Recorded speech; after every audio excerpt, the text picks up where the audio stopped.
telah menjadi salah satu alat pelindung utama bagi masyarakat saat pandemi COVID-19. Namun ternyata tidak semua masker efektif untuk menangkal virus. Salah satunya masker berkatup.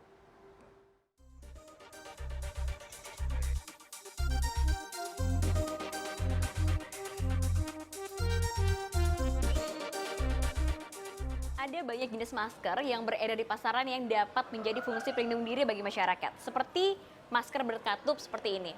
Kalau kita lihat dari bentuknya sebetulnya tidak jauh berbeda dengan masker kain pada umumnya, tetapi masker berkatup ini memiliki fungsi seperti alat penyaring udara.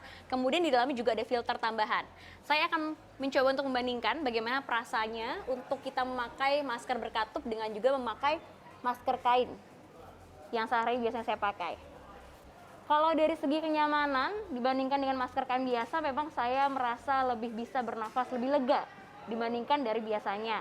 Tapi yang jadi pertanyaannya adalah apakah masker berkatup ini juga aman dan juga tidak menularkan potensi virus COVID-19 terhadap orang-orang di sekitarnya? Peneliti di Florida Atlantic University Amerika Serikat melakukan eksperimen dengan beragam bahan dan model masker. Hasil eksperimen menunjukkan tidak semua jenis masker benar-benar efektif melindungi pemakainya dari virus.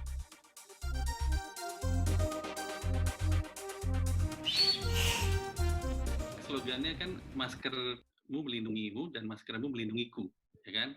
Nah kalau ada ventnya, slogan itu jadi nggak berarti karena kalau yang makainya orang yang dari OTG atau tidak bergejala tapi dia punya virusnya atau dia terkena penyakit COVID-nya, ketika dia menghembus napas, nah kan ada ventnya, itu udaranya kan keluar, jadi maskermu mungkin melindungimu tapi tidak melindungiku.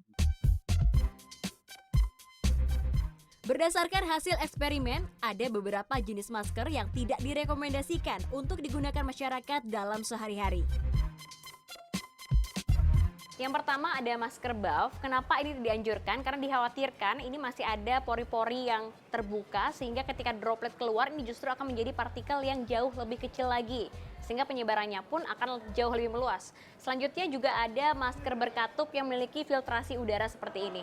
Ini tidak dianjurkan mengapa? Karena justru jika dikhawatirkan penggunanya ini memiliki virus, potensi penyebaran virus ke masyarakat atau ke orang-orang di sekitarnya ini justru akan lebih meningkat.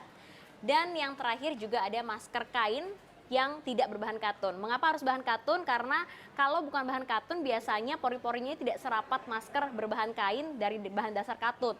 Jadi untuk penyebarannya pun dapat dihentikan. Juru bicara gugus tugas percepatan penanganan COVID-19 menganjurkan masyarakat menggunakan masker yang dijahit dengan sedikit celah pada jahitannya. Terbuat dari kain katun dan terdiri dari 2 hingga 3 lapisan. Masker sebaiknya diganti setelah pemakaian selama 3 hingga 4 jam. Jangan lupa untuk mengganti masker yang basah dan mencucinya dengan cairan pembersih. Tim Liputan CNN Indonesia, Jakarta.